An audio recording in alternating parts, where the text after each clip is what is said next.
The Russians have said that they are willing to talk to Zelensky to negotiate with him, even if they have doubts about his legitimacy. That was a statement made very recently. Yeah, the problem is, will Zelensky talk with the Russians? And I don't see any indication. You're just kind of looking for a goodwill gesture, just a slight softening of some stance. And there are no indications whatsoever. I think an example is like that recent energy infrastructure ceasefire that was supposed to last for 30 days. The Ukrainians clearly just cranked up their attacks on Russian energy infrastructure. It wasn't that they just ignored it, but they went out of their way to show that they were ignoring it. That would have been a confidence building measure. Yeah, okay, maybe it doesn't amount to much, 30 days energy infrastructure, but it's something it could be a first baby step towards negotiations. But they just made it clear that no, we're not doing that. They made it as clear as day. And then, these assassinations, and I think I just saw a statistic that since U.S.-Russia negotiations have began, the number of attacks, the frequency of attacks on civilians by the Russian civilians or ethnic Russians in the eastern Ukraine by the Ukrainians has gone up by about 25%.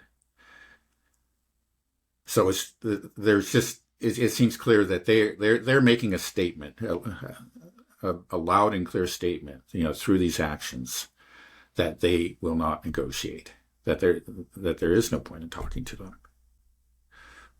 Are these assassinations and attacks on civilians, these terrorist attacks, are they being recognized by the U.S. and the West as terrorist attacks, that this is, not acceptable, this is not how you conduct warfare?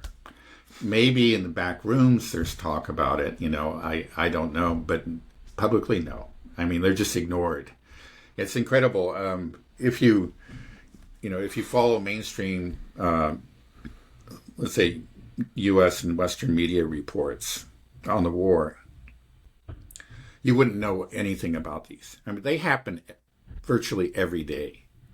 Every day, there are clearly attacks on, let's say, a marketplace or a civilian vehicle, a school bus, a church. I mean, these things happen every day, and they get no coverage. There's just a total silence.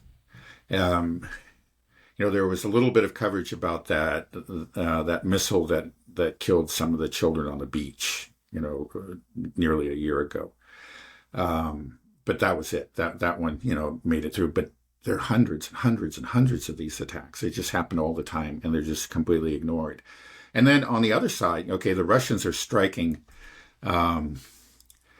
the Ukrainian infrastructure, military and then dual-use civilian military infrastructure, and gatherings of Ukrainian officers, that kind of thing, virtually every night, often on a very large scale. And this also gets zero coverage. It's only when something goes wrong and some civilians are killed on the Ukrainian side.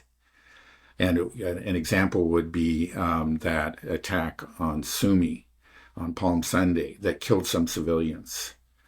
But it was clearly, there's just no doubt about it, that was an attack on a gathering of military officers, in particular officers that had fought in Kursk and were regarded as war criminals by the Russians.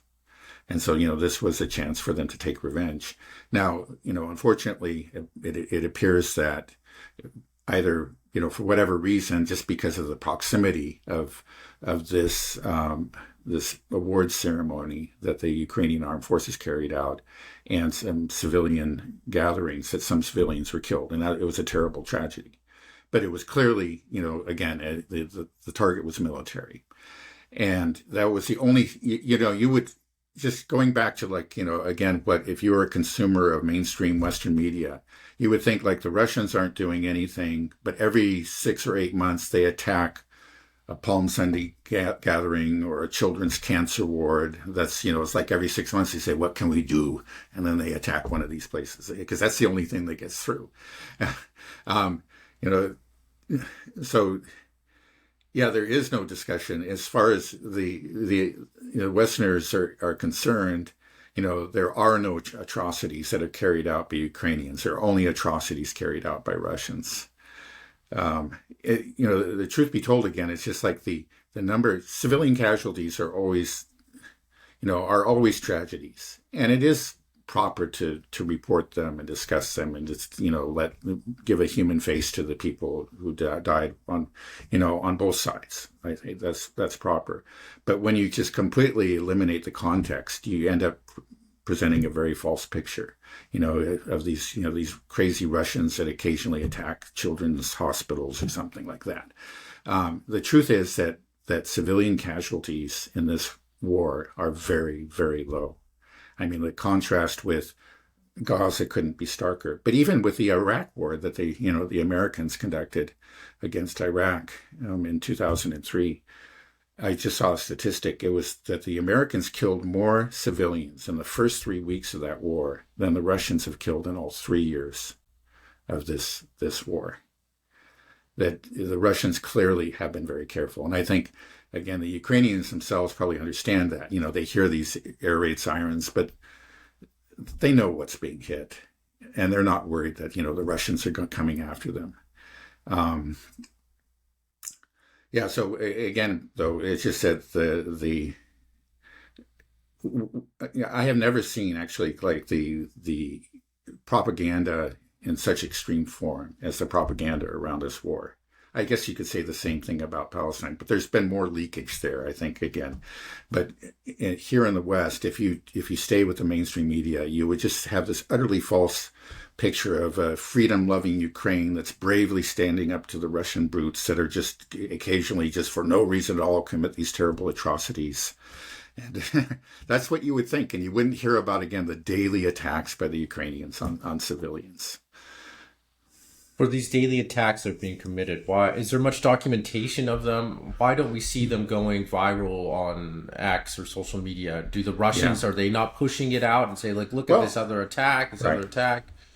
Well, I don't know why it doesn't go viral on X. I know why, but it is reported on regularly, by Russian media and then on Telegram channels that aren't controlled.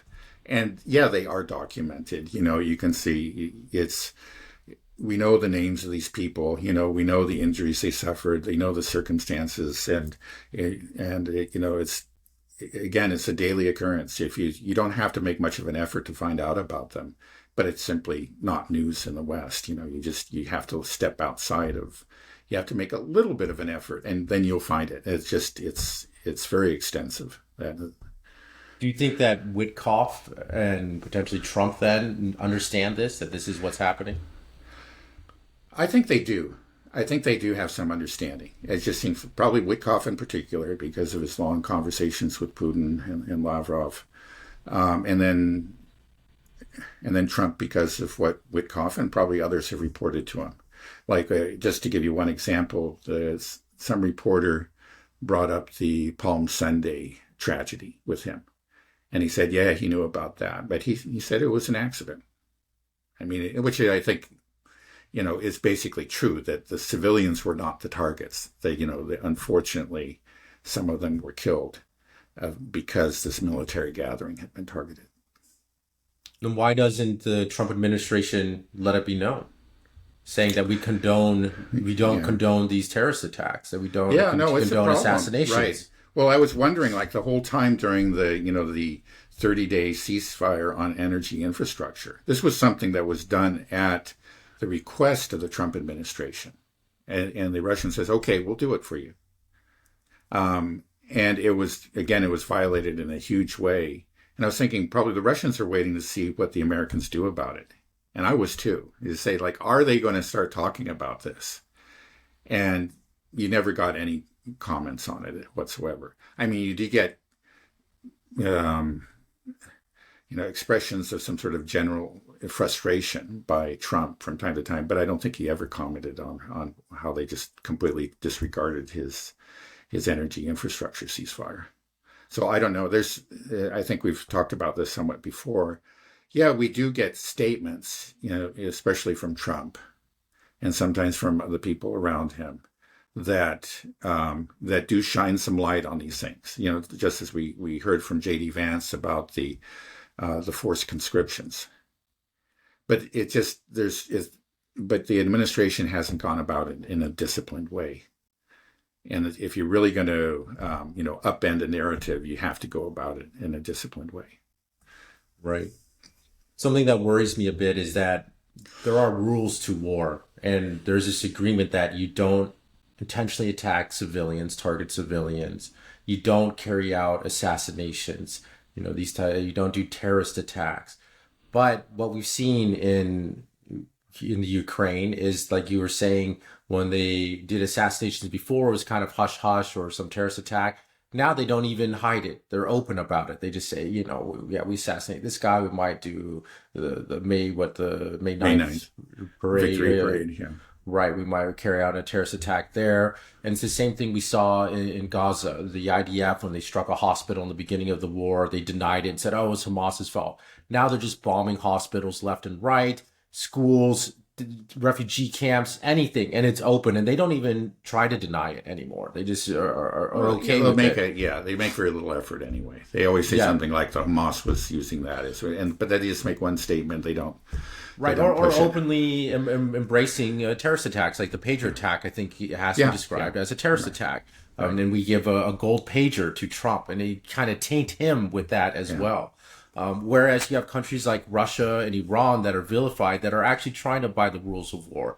But the U.S. and the West, our greatest allies, the people that we're supporting, have descended into such barbarism that I'm afraid that if we get embroiled into a war, the norms of war are off. We apparently are okay with mass civilian deaths. We're okay with assassinations, decapitation strikes. Do you think that this is a real risk, that the rule book is being thrown out because of our support for these terrorist regimes? Yeah, no, I don't think there's any doubt about it. It's just that we are complicit in these, in these war crimes. Let's be frank, and it has had let's say. What's the word that I'm looking for? Well, anyway, it has already lowered our own moral standards. And we saw that most clearly, I believe, in the attacks on Yemen, where and there was in particular that post by President Trump, which showed clearly a civilian gathering being attacked. And then there was it was very disturbing that he did that. But then it was also disturbing by kind of the lack of outrage within the U.S. There just wasn't much concern about that. And in a previous generation, I don't have any doubts that there would have been outrage. So we are following our allies down a very dark path. Let's just put it that way. Why do you think that the people weren't outraged with what Trump tweeted of that Houthi gathering, the Yemeni gathering for a tribal festival? Is it because that most of the media, because the media hates Trump, this is something that they could attack him? Do you think that it's because media's relationship with Israel that they're saying, no, this is okay, we're allowed to kill these civilians because it's somehow helping Israel? Right. They don't hate him because of the attack on Yemen. There is good reasons to be very angry at Trump, but those are never the reasons that motivate, our establishment, including our media establishment.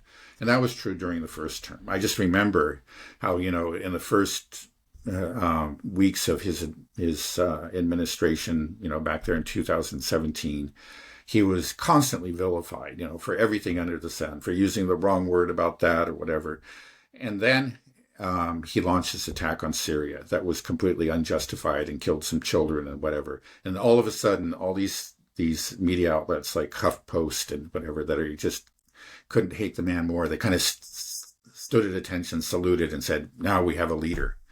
I found that very, very disturbing. It's just really what should make people angry is unfortunately where they're very much, in line with him.